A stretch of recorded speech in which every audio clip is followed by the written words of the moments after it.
जय बोलो 2400 भगवान की जय बोलो अनंतानंत सिद्ध परमेष्टि भगवान की जय बोलो चारित्र चक्रवर्ती आचार्य शांति सार मुनि महाराज की जय बोलो आचार्य विद्यानंद मुनि महाराज की जय बोलो धीर सेन मुनि महाराज की जय बोलो अलिका श्रुतमती माता जी की जय बोलो अलिका भरतमती माता जी की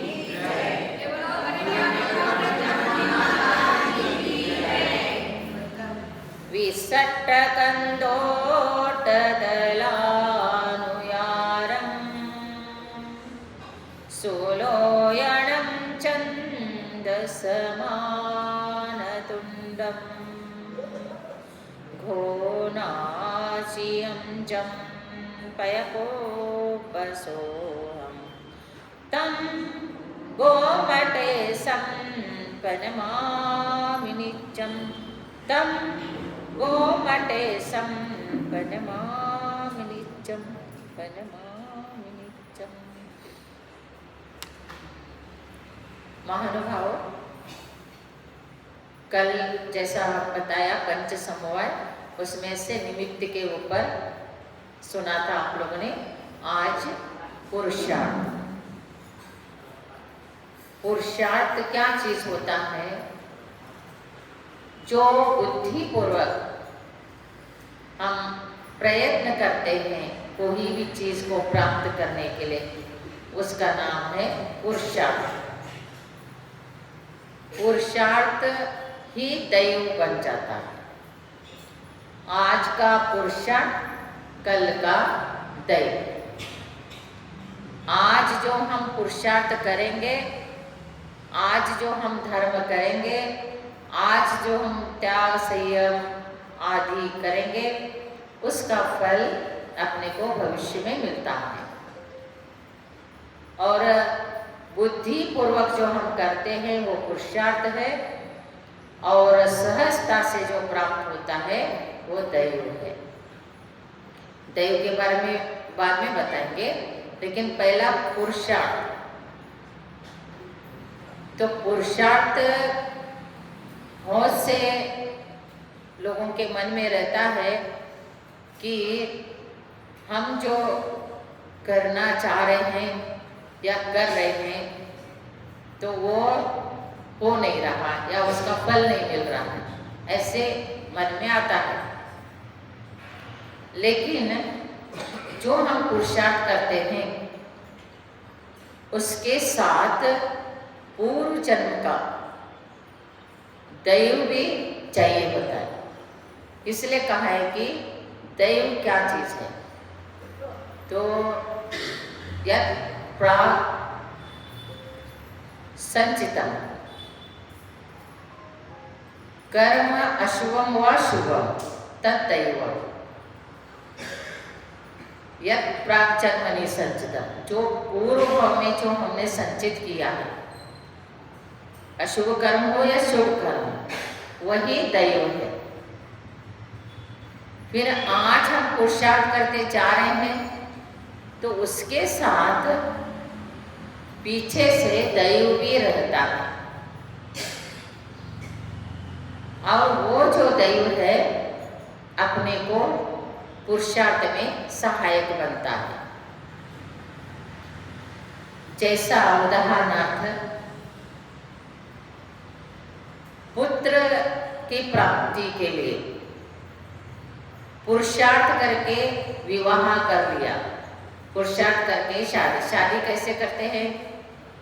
पुरुषार्थ करके कितना कन्या को देखते हैं, वर को देखते हैं, फिर जाकर क्या मिलता है? शादी होती है। वो पुरुषार्थ करने से शादी हो गई। लेकिन पुत्र की जो प्राप्ति है वो दैवाधीन है। पुरुषार्थ से तो शादी किया, लेकिन पुत्र रत्न की प्राप्ति होना है तो वो दैवाधीन है। इसलिए कहते हैं पुरुषार्थ तो अपने को करना ही है। जो होता है वो होता रहेगा, ऐसे करके घर में बैठ के काम नहीं चलेगा। आपको भोजन करना है तो सब कुछ काम करना पड़ेगा। सब काम करते करते रोटी बना के फिर खाएंगे तब पेट भरेगा। और बिना कुछ काम करे रोटी आदि बनाए बिना आपका पेट नहीं भर सकता। इसलिए बैठे बैठे कुछ नहीं मिल सकता। इसलिए कहा है, तट पर बैठे लहरें गिनने से नौका पार नहीं होती, माझी तुझी चिरनी होगी तो पानी सागर की छाती। एक सरोवर के या समुद्र या नदी के किनारे बैठ के एक जो लहर आ रहे हैं उसको गिनते गिनते गिनते बैठने से आप नदी पार नहीं हो सकते। तट पर बैठे लहरें गिनने से नौका पार नहीं होती। फिर उसके लिए क्या करना, माझी तुझी चिरनी होगी तो पानी सागर की छाती। जब तैरते हुए जाओगे, इतना पुरुषार्थ करोगे, तब जाकर क्या होगा, पार होंगे। जैसा एक अपने यहाँ सब लोग उसको महाभारत बोलते हैं, लेकिन अपने यहाँ हरिवंश पुराण, उसमें यादवों का वर्णन आता है, पांडवों का वर्णन आता है। तो वहाँ पर जब सुभद्रा को हरण करके ले गए, धातकी खंड में लेके गए, तब वो धातकी खंड में लेके गए। फिर नारद मुनि ने ये सारे खेल खिलाया था।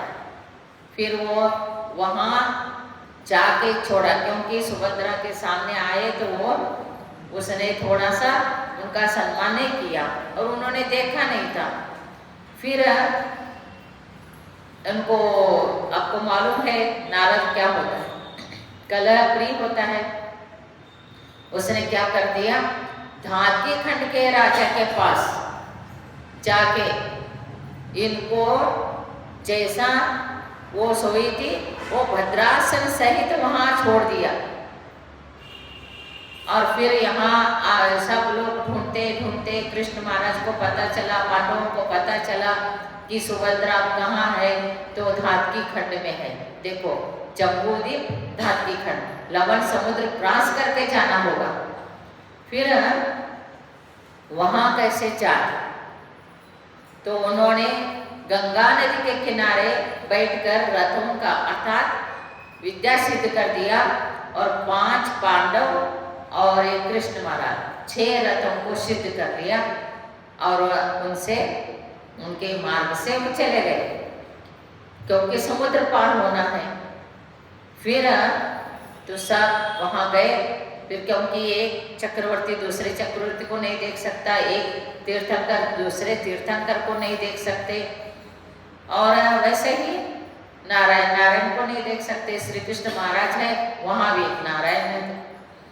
फिर वहाँ का राजा ने जैसा ये सुभद्रा को अपने महल में रखा था, फिर वहाँ इनको जाना है तो उनसे युद्ध करना होगा। तो इसलिए सारे युद्ध के सेना तैयार हो गया और इनका झंडा ध्वजा ऊंचा दिख रहा था। झंडा देख सकते हैं वो, लेकिन एक दूसरे फेस टू फेस देखते हैं। फिर वो राजा देखता है कि झंडा किसका है, ये भरत क्षेत्र का लग रहा है। तो फिर बात हुई तो उनको पता चल गया कि ऐसे ऐसे जम्बूद्वीप के भरत क्षेत्र के जो नारायण है श्री कृष्ण महाराज यहाँ सेना लेके आए हैं और सुभद्रा को लेके जाने के लिए आए हैं। जब पता चला तो उनको तो नारायण है तो भी छोड़ना ही पड़ेगा। फिर वो लेके आए सुभद्रा को और पांडव और कृष्ण महाराज वे साथ में सुभद्रा एक आ गई। फिर लेके आए आराम से, लेकिन गंगा नदी के उस तट पर उन्होंने रथों को विसर्जन कर दिया और इनको तो तैर के जाना है, नाव में बैठ के जाना है। यहाँ से नाव में बैठ के ही गए थे और वहाँ से भी गंगा नदी पार करना तो नाव से ही आना था। फिर थोड़ा रेस्ट करके जाएंगे करके श्री कृष्ण महाराज थोड़ा रेस्ट करने लगे और एक पांडवों के दिमाग में आ गया थोड़ा सा मजाक करने का। फिर वो क्या करते हैं, रथ तो है ही नहीं, फिर नौका जो नाव था वहां पर एक बाजू में बंधा हुआ था, उसमें ये बैठ गए और चले गए और गंगा नदी के उस किनारे पहुंच गए। तब तक श्री कृष्ण महाराज जाग गए तो देखते हैं तो पांडव तो दिख नहीं रहे। फिर इधर उधर देखा तो कोई नहीं है। फिर बहुत दूर देखा तो उस पार वो सब लोग दिख रहे और हाथ कर रहे हैं। फिर उनको लगा ये सारे लोग तैर के गए और मेरे को भी तैर के ही जाना पड़ेगा। तो इसलिए वो गए। इन लोगों ने सारे के सारे जाकर वहाँ नाव को छुपा दिया था और श्री कृष्ण महाराज तो महान शक्तिशाली है और तैर के वहाँ पहुँच गए। और पहुँचने के बाद होता क्या है, ऐसे ही बातों बातों में देखो हम लोग तैर के आ गए, आप तैर के आ गए, ऐसे बातें हो रही थी। तो हंसने लगे वो पांडव लोग। तो हंसने लगे तो तुम क्यों हंस रहे, तो क्यों हंस रहे बोले तो हमने आपके साथ मजाक कर लिया। क्या मजाक किया, हम तो सब नाव में बैठ के आए, ऐसे कर दी। इतना कहने की देरी श्री कृष्ण महाराज के पारा चढ़ गए।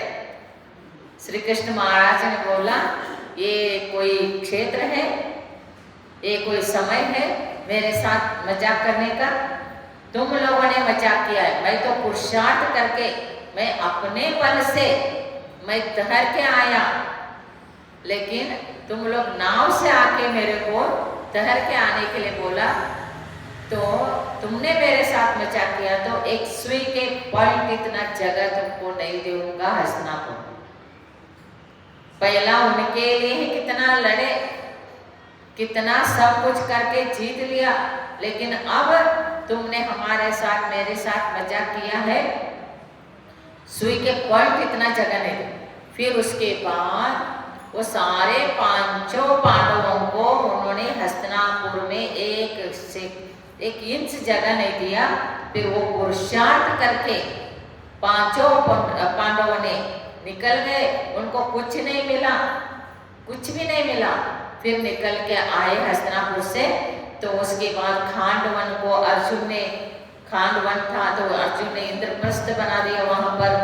फिर भीम ने और अर्जुन भीम ये सब लोगों ने, युधिष्ठिर नकुल सहदेव पांचों ने अलग अलग जगह में, फिर पानीपत, सोनीपत, पागपत, इंद्रप्रस्थ, ये सारे पांचों ने अलग अलग अपने राज्य बना दिया। और राज बना के आज भी जो दिल्ली है वो इंद्रप्रस्थ है। और कुरुक्षेत्र में जो पानीपत, सोनीपत ये सब आता है, पागपत ये सब वो पांडवों ने बना हुआ है। जब निकाला तो कुछ नहीं, दैव से कुछ नहीं मिला, दैव ने बाहर निकाला। दैव के परीक्षा करने चाहते हैं तो ऐसे होता है।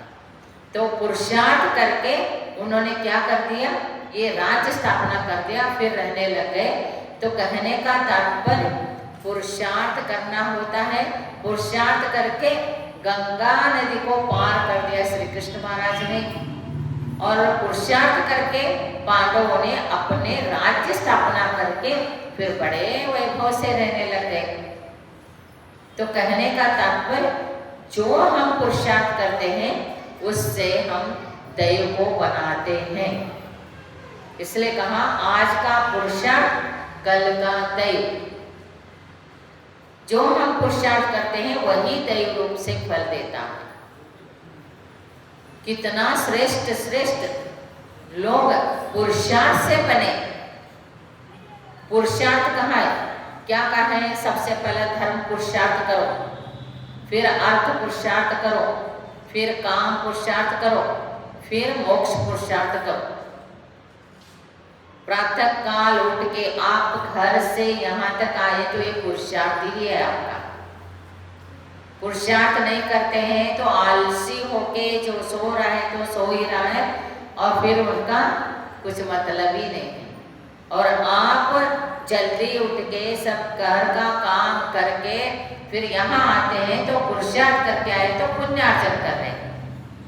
ये पुरुषार्थ कर रहे हैं तो एकासन करके सप्त परमस्थान पूजा कर रहे हैं, पुरुषार्थ कर रहे हैं। इसलिए बहुत से लोग उस दिन का ही पूजा में आके बैठते हैं और दूसरे दिन में नहीं, भले ही आप पूजा नहीं करें तो भी उसको सुन सकते हैं, पढ़ सकते हैं। सभी लोग इसमें पुरुषार्थ करके आएंगे तो कितना पुण्यवान होगा। कितने जैन लोग होते हैं एक एक नगर में, एक एक समाज में, तो सारे के सारे जैन पुरुषार्थ करता है क्या? नहीं करते हैं। घर में से एक आधा कोई रोज मंदिर जाता है, कोई जाता ही नहीं है। तो यहाँ अखलूज में तो सब लोग मंदिर आते, छोटे बच्चे को भी लेके आते और सब लोग प्रवचन में आते, सब लोग आहार में 15 लोग 20 लोग रहते। तो ये पुरुषार्थ है और यही पुरुषार्थ आपको पुण्य रूप से फल देने वाला है। यही पुरुषार्थ आपको दैवी बनने वाला है। और आज कुछ ने पुरुषार्थ किया और वो सब अच्छा हमको चाहिए बोले तो कहाँ से आएगा। तो इसलिए कुछ नहीं प्राप्त है तो किनके पास जाते हैं? ज्योतिषी के पास जाते हैं, लेकिन वो दैव को बताएगा। ज्योतिष क्या है? ज्योतिषम केवलम कालम वास्तु दैवेंद्र सौख्यम। ज्योतिष क्या करता है? सिर्फ आपके समय बताता है, लेकिन समय बताए तो क्या होगा? आपको पुरुषार्थ करना पड़ेगा। उस पुरुषार्थ से आपको उस टाइम को टालना पड़ेगा। और जो ग्रह जो है वो क्या कर सकते हैं? आप पुरुषार्थ नहीं करें तो। इसलिए ज्योतिष शास्त्र में कहा है, मैं पूरा जब ज्योतिष का बताऊंगी तब बताऊंगी, यत्र बाहुबलम नास्ति तत्र चंद्रबलम किम करिष्यति। जहां पर आप पुरुषार्थ ही नहीं, बाहुबल का अर्थ क्या है? पुरुषार्थ ही नहीं करोगे तो आपका ग्रह क्या करेंगे? आपको बहुत अच्छा ग्रह भी है और पूर्वजों का संपत्ति भी मिला है, लेकिन आगे बढ़ने के लिए आप पुरुषार्थ नहीं करोगे तो वो जो पूर्वजों का संपत्ति है वो भी तुम्हारे हाथ से चला जाएगा। खाते खाते खाते एक दिन तो खत्म ही हो जाएगा। वो कमाते रहोगे तो प्राप्त होता जाएगा। तो इसलिए कहा है कि ग्रह भी तभी काम करते हैं तुम पुरुषार्थ करो। और ज्योतिष क्या है? ज्योतिष पुरुषार्थ करने के लिए बताता है। और वास्तु क्या है? वो दैव को बताता है। वास्तु दैव के ऊपर, अर्थात आपका दैव कितना परफेक्ट है ये तो वास्तु से पता चलता है। आपने वास्तु शास्त्र से व्यवस्थित मकान बना दिया, एक तिल मात्र भी कहीं भी गलती नहीं किया, जिस दिशा में जो चाहिए वही बना दिया, वैसे ही बना दिया, तो सारे इसका सब नॉलेज लेना पड़ेगा आपको। वास्तु में घर में क्या बनाया जाता है, ऑफिस में क्या बनाया जाता है, क्या फैक्ट्री में कहाँ पर क्या बनाना चाहिए, इसका नॉलेज लेके फिर बनाएंगे तो आपका इतना सा पुरुषार्थ इतना फल देगा। और आप वास्तु को गलत कर दिया और जो पुरुषार्थ करके वास्तु को अच्छा करता है वो झोपड़ी से भी महल में जाएगा। उसका झोपड़ी में यदि वास्तु से व्यवस्थित है तो वो झोपड़ी में से भी महल बनाएगा। और कितना भी वो रंग क्यों ना हो वो राजा बन जाएगा। लेकिन पुरुषार्थ नहीं करते हैं और वो ज्योतिषी क्या करता है? तुम्हारा सारे दैव बहुत अच्छा है, तुम्हारे सारे ग्रह बहुत अच्छे हैं, बट तुम क्या नहीं कर रहे हो? पुरुषार्थ नहीं कर रहे हैं। कन्नड़ में कहते हैं पुरुषार्थದ ಹೊರತು ಪ್ರಸಿದ್ಧಿ ಇಲ್ಲ, ಸಾಧನದ ಹೊರತು ಸಿದ್ಧಿ ಇಲ್ಲ, प्रयत्नದ ಹೊರತು वृद्धि ಇಲ್ಲ। इसका अर्थ क्या है? इल्ला इल्ला का अर्थ क्या है? पुरुषार्थ किए बिना प्रसिद्धि नहीं। और आप प्रयत्न किए बिना आपको वृद्धि नहीं, साधन किए बिना सिद्धि नहीं। अब तो समझ में आ गया ना। अब तो हर चीज करना पड़ेगा। हम वहां बैठे बैठे सब कुछ मिले मिले बोले तो संसार के बातों में ये नहीं होती है। धर्म के लिए तो जरूर करते हैं, धर्म के लिए पुरुषार्थ करने के लिए कोई आगे नहीं बढ़ता है। और संसार के लिए देखो हर चीज में आप व्यापार करने के लिए पुरुषार्थ करते कि नहीं, पैसा कमाने के लिए, शादी करने के लिए, मकान बनाने के लिए, इन सारी चीजों में पुरुषार्थ करते हैं तब तो बनता है, नहीं तो बनेगा कैसे हो। वैसे धर्म में भी धर्म पुरुषार्थ करना पड़ेगा। फिर आप अर्थ कमाने के लिए ये जो बताया ये सब करो। फिर जब संपत्ति आएगा तो आराम से आप उसका पांचों इंद्रिय का फल सातावेदनी रूप से सुख देने वाला फल भोगेंगे आप। फिर इतना भोगने के बाद आपको लास्ट में क्या करना है, या भोगते भोगते भी क्या करना है, जो जैसा अष्टानी पर्व है, अष्टमी है, चतुर्दशी है, चतुर्मास है, इसमें रात्रि भोजन त्याग, कंदमूल का त्याग और इतना परिग्रह रखेंगे, इतने ही जगह में जाएंगे, इतना ही एरिया को बंधन करेंगे, आदि आदि त्याग करो। और फिर लास्ट में सब त्याग करें तो मोक्ष पुरुषार्थ हो गया। तो ऐसे पुरुषार्थ चार जो अपने जीवन में धर्म पुरुषार्थ नहीं करके आया है वो उसने यहाँ पर, इसलिए पहला ही पता चलता है जब जीव जन्म लेता है उसके जन्म होते ही पता चलता है ये पूर्व जन्म में क्या करके आया है। कोई ज्योतिष के पास जाने की जरूरत नहीं, लेकिन आपको वो उसका ज्ञान चाहिए। क्या ज्ञान चाहिए, जैसा जन्म हुआ तो जो बच्चा पैदा हुआ हो रहा या हो गया तो वो मुट्ठी ऐसे बन के आया है कि खोल के आया है, और वो मुट्ठी में काला वैसे मुट्ठी में मिट्टी है कि खाली हाथ है। तो मुट्ठी बन के आया है, मिट्टी है, सुनो सब लोग। फिर वो बहुत पुण्य करके आया है और यहाँ भी बहुत सुखी रहेगा, बहुत रिच रहेगा, थ्रू आउट द लाइफ वो सुख भोगेगा। वो वहीं से आपको पता चले। और खाली आया है कुछ नहीं है तो वो कुछ पुण्य करके नहीं आया, दान करके नहीं आया, धर्म करके नहीं आया, और कोई धर्म पुरुषार्थ, अर्थ पुरुषार्थ, काम पुरुषार्थ, मोक्ष कुछ नहीं किया है उसने। जो संपत्ति मिला है उसको भोगा है और ऐसे पाप कर्म के फल से दरिद्र कुल में जन्म लेता है, या तो ऐसे कोई ऐसे जन्म लेते हैं जिस जीव का जन्म होते ही घर में तरक्की होने लगते हैं, बढ़ते हैं। कोई ऐसे बहू आती है, पहला बहू को भी देखे शादी करते, पुरुषार्थ करते थे, शादी करते समय देखे उनका सामुद्रिक लक्षण देखना, पैर देखना, चाल देखना और बोलचाल देखना, फिर उसका आचरण देखना, खाना खिलाओ वो कैसे खिलाती है, तो उसी से पता चलता है कि इसका क्या संस्कार है। तो उससे ऐसे बहू को लाते थे, पहला कुंडली मैच नहीं करते थे। आज आप कुंडली मैच भले ही करते हो लेकिन 1 महीना भी नहीं होता, 2 महीना भी नहीं होता, चल पड़े और कुंडली मैच करते हैं। या तो कोई लव मैरिज करता है या तो कुंडली मैच करके शादी करते हैं, तो संपत्ति के पीछे कुछ भी करने लगे। पहला क्या था, वो हाइट नहीं देखते थे, थोड़ा मोटी है नहीं देखते थे, थोड़ा कलर में डल है ये नहीं देखते थे, घराना देखते थे, उनका सुलक्षण देखते थे। फिर बहुत से लोग ऐसे हैं, पति तो बहुत फेयर होता है, वो थोड़ा सा काली, लेकिन वो क्या है, भाग्य को लेके आती है, भाग्य को लेके आई है, उसके घर में आते ही तरक्की होता है। कोई एक जीव पैदा होता है, उनके घर में सब समृद्धि बढ़ने लगती है। तो ये सब क्या है, वो उसने पूर्व जन्म में पुण्य किया है, इसलिए जिस घर में पैदा होंगे वहाँ भी संपत्ति बढ़ेगा, जिस घर में जाएंगे वहाँ भी संपत्ति बढ़ेगी। वो पुरुषार्थ का फल है, धर्म पुरुषार्थ का फल है।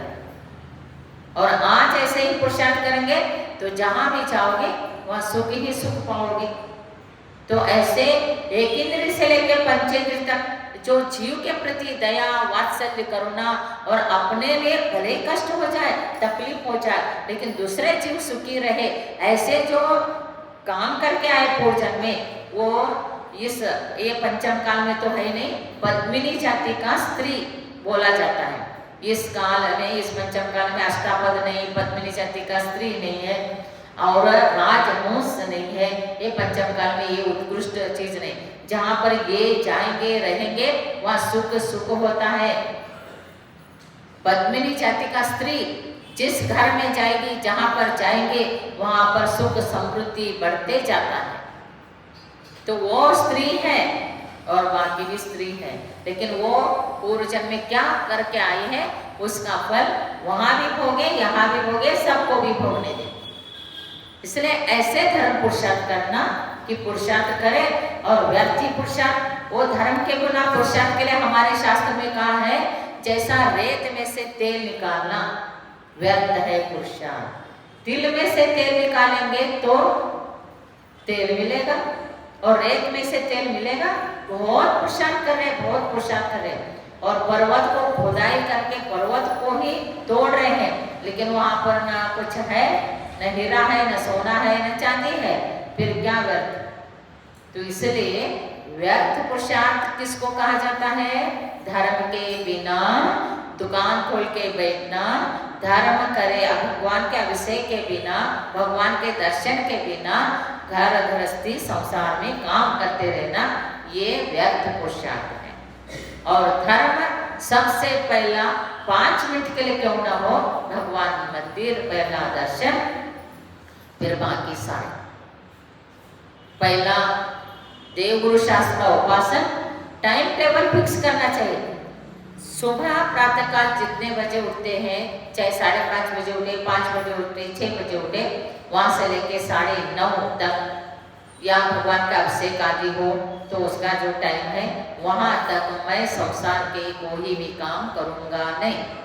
बहुत से बड़े बड़े लोग हैं, उनके पास 11 फैक्ट्री है, बहुत प्रदेश में भी है, लेकिन वो लोग 10 बजे तक फोन को उठाते ही नहीं। सबको मालूम है, सबको मालूम है, एक दुकान नहीं होता है, एक मकान नहीं होता है, इतना 24 घंटे मंदिर में भी आए तो भी वही, बाहर भी गए तो वही, और कोई टाइम ही नहीं है आपको फोन में बात करने का।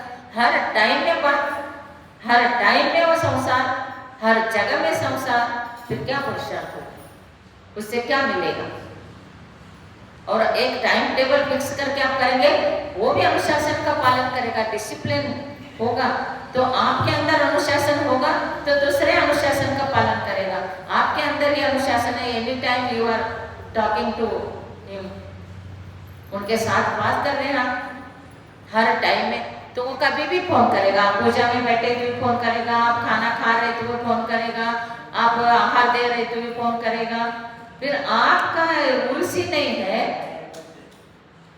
तो आपका रूल्स नहीं है तो क्या करेगा? इसलिए इतना टाइम तक धर्म पुरुषार्थ, उसके बाद अर्थ कमाओ। आप 10 बजे से लेके आपको जो 9 बजे हो, 8 बजे हो, जितना टाइम तक है आपका दुकान, पूरा वहां पर उपयोग लगा के, वहां पर पूरा समर्पित होके आप कमाई कराओ। हमारे जैन धर्म कहता है अर्थ पुरुषार्थ करो, मना नहीं, अर्थ पुरुषार्थ तो करना ही पड़ेगा। माता पिता का कमाया हुआ नहीं खाना। इसलिए सगर चक्रवर्ती के 60,000 पुत्रों ने, चक्रवर्ती है सगर चक्रवर्ती, और उनके पास छठखंड पृथ्वी का मालिक है, वो उनके पास क्या संपदा कम है, लेकिन वो 6 खंड के मालिक होके किसी को कोई टैक्स नहीं भरना है, न सेल टैक्स है, न इनकम टैक्स है, न कोई टैक्स है, न जीएसटी है, कुछ भी नहीं भरना है, सब कुछ उनका है।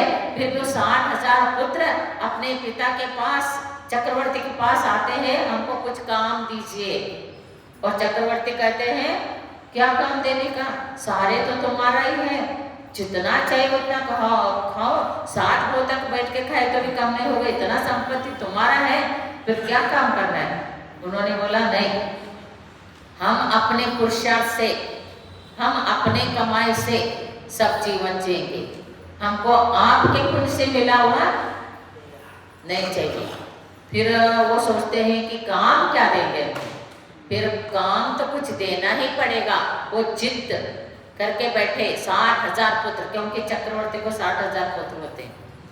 तो वो फिर जब कहा, उन्होंने सोचा फिर कहा कि जो हमारे कैलाश पर्वत है, भरत चक्रवर्ती उनके पहला वाला ही चक्रवर्ती, 72 भूतकाल तीर्थंकर, भविष्यत्काल तीर्थंकर, वर्तमान तीर्थंकर, ये 3-24 का 72 जिन मंदिर बनाए हैं, बाहुबली भगवान का भी बनाया, स्वर्ण का बनाया, रत्न खचित बनाया और रत्न प्रतिमा रखा है। तो इनको कोई भी इन फ्यूचर कोई बाधा न आ जाए, इसलिए कहा कि ये कैलाश पर्वत के चारों ओर गोल खाई खोदो। खाई खोदने के लिए उनको काम दे दिया, करो पुरुषार्थ, काम करो।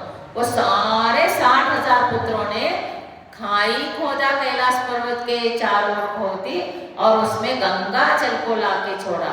ये जो गंगा जल बोलते हैं, ये तो गंगा नहीं है, गंगा का एक पार्ट भी नहीं है वो, क्योंकि हिमवंत पर्वत में गंगा नदी पद्म सरोवर से निकलता है, फिर वहां निकलते वो पर्वत से आते कितना इतना सा ही है, वो ओरिजिनल गंगा नदी का पानी उन्होंने जो छोड़ा है, आज वो समुद्र जैसा है, उसमें सारे बर्फ जमा हुआ है और कैलाश पर्वत में भी बर्फ जमा हुआ रहता है। इसलिए कैलाश पर्वत और जो खाई खोदा है उसमें जो बर्फ जमा, उसके पार में 16 पर्वत है।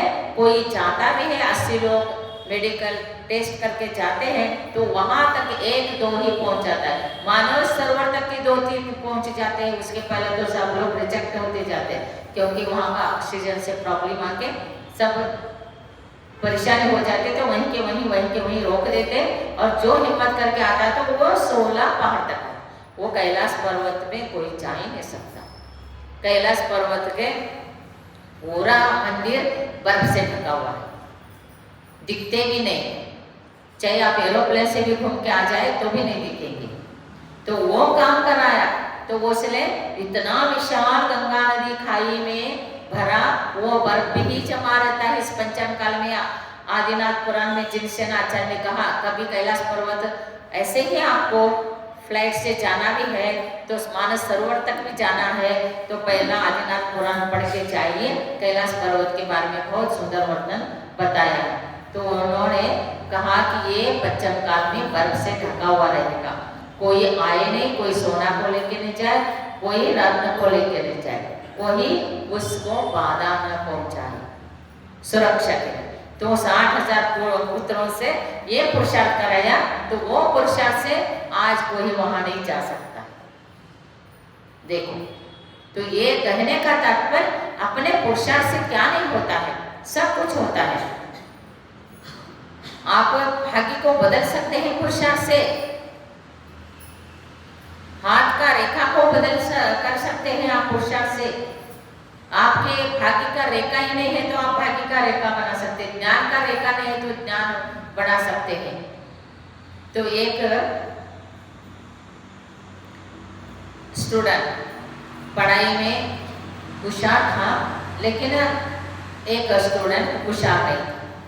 ऐसे बहुत से होते हैं ना स्टूडेंट जो कक्षा में होते हैं तो बहुत होशियार होते, कोई नहीं होते, कोई किसी को कितना पढ़ाए तो भी नहीं याद रहता है। तो टीचर का काम पहला क्या था, आज तो वो रिस्ट्रिक्शन है, कोई टीचर कुछ स्टूडेंट को कहेंगे नहीं और कुछ मारेंगे नहीं। पहले तो इतना रोल कट के डंडा दे देते, उससे हाथ करो, लाल हाथ हो जाता था, सूज जाता, ऐसे करके वो मारते थे। माता पिता तो बोल के जाते थे इसको कुछ नहीं आए तो इसको आपको जो दंड देना दे।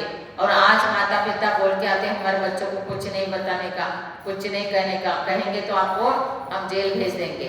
वो बेचारा टीचर डरता है, किससे? स्टूडेंट से। पहला स्टूडेंट किससे डरते थे? टीचर से। इसलिए तो बुद्धिमान थे, कितना बुद्धिमान थे, कहाँ के कहाँ। आज ही इंजीनियर है क्या? कब से इंजीनियर बने हुए हैं। आज ही डॉक्टर है क्या? कब से डॉक्टर है। आज ही साइंटिस्ट है क्या? कब से है? तो वो भी लोग पढ़े हैं टीचर के पास, और आपके बच्चे भी पढ़ रहे हैं टीचर के पास। और आपके बच्चे को क्या आता है? कितना भी हो, MBA कर दिए, MA कर दिया, क्या क्या डिग्री ले लिया, तो भी उनको कुछ पूछो तो न कुछ याद है न कुछ बता सकते हैं, क्योंकि पैसा के बल पे सब काम चलता है। और उनको इतना मनोरंजन देते हैं, इनको इतना सुविधा दे देते हैं, तो क्या मिलता है? तो ऐसे ही जब कोई चीज को करना है तो पुरुषार्थ करके करें तो सब कुछ होता है। तो बेचारा टीचर जो है वो सबको पूछते थे, जो उत्तर दे दिया तो दे दिया, और नहीं दिया तो उनको डंडा मार देते थे। फिर ऐसे ही एक स्टूडेंट तो रोज ही डंडा खाता था। फिर एक बार अकस्मात, देखो जैसा ही बोलते हैं ना, भवितव्य पुण्य कर्म का उदय, तो अकस्मात वो पूछा, उनको याद किया हुआ, और वो बताने के लिए गया, तो उसको ध्यान से सुने सब लोग, उसको बताने के लिए गया तो फिर उनको आया नहीं, तो वो हाथ आगे करो बोले तो आगे कर दिया, आगे कर तो थोड़ा ज़्यादा ही आगे कर दिया, उसने आगे कर दिया। तो वो ये टीचर डंडा मारने के लिए उसके ऊपर जैसा ही डंडा उठाया, वैसे उसके नजर उसके हाथ के लाइन पर पड़ा। फिर उसने देखा, अरे इसके तो ज्ञान रेखा है ही नहीं, और बेचारे को हम मार के क्या होगा। फिर वो मारे बिना मारे वो डंडा को पीछे ले लिया। फिर वो स्टूडेंट पूछता है, आप लोग तो खुश हो जाएंगे, आप में सबके बच्चे खुश हो जाएंगे, अरे मेरे को टीचर आज मारा ही नहीं, बहुत अच्छा किया। उसने बोला, आज आपने क्यों नहीं मारा मेरे को? ऐसे पूछा टीचर से, आपने मुझे क्यों नहीं मारा आज? तो उन्होंने बोला, क्या बेटा, क्या मार के उपयोग है? क्यों? तो आपके हाथ में तो ज्ञान रेखा है ही नहीं, तो क्या मारने का? फिर बोला कि ज्ञान रेखा कहाँ होता है, कैसे होता है? वो बोले कि ये देखो ज्ञान रेखा होता है, यहाँ पर होता है। तो फिर उसने बोला, अच्छा ठीक है। फिर उसने क्या कर दिया, घर में जाके चाकू से लाइन खींचा। कौन से लाइन? ज्ञान रेखा खींच लिया चाकू से, और फिर कुछ मलम फिलम लगा के ठीक कर दिया, और फिर वो पढ़ने लग गए, याद करने लग गया। इतना पुरुषार्थ किया, सबसे नंबर 1 स्कूल में हो गया, और वो पाणिनि व्याकरण लिखा, इतना ज्ञानी बन गए। देखो आज का पुरुषार्थ क्या बोला, कल का पुरुषार्थ से क्या नहीं होता है, सब कुछ होता है, लेकिन आपके बच्चा पढ़ नहीं रहे, इसको याद ही नहीं होता है, फिर थप्पड़ दे रहे, ऐसे कर रहे, वैसे कर रहे, डांट रहे, उससे कुछ नहीं होता है। आप पुरुषार्थ करो, पढ़ाई करा दो, मंत्र जाप उसको नहीं आता है तो आप मंत्र जाप करा दो, सरस्वती का जाप करा दो, उसको सरस्वती का जाप करके पानी पिला दो, आदि हर टाइम में याद करा दो, भगवान के पास दर्शन के लिए ले आओ, गुरु से आशीर्वाद दिलाओ, ये सारे पुरुषार्थ करो ना, क्या नहीं होता है, सब कुछ होता है। इसलिए महानुभाव ऐसे पुरुषार्थ के फल से बहुत अनेक वर्तमानों में दृष्टांत आता है, नीति शास्त्र में दृष्टांत आता है, और पद्मनंदी पंचशितिका में, यशस तिलक चंपू में बहुत सुंदर दृष्टांत आता है। तो इसलिए महानुभाव इस प्रकार से पुरुषार्थ करके अपने को फल भोगना है। इसके आगे और बताते जाऊंगी। जय बोलो 24 भगवान की जय। नमो रिहंतानम, नमो सिद्धानम,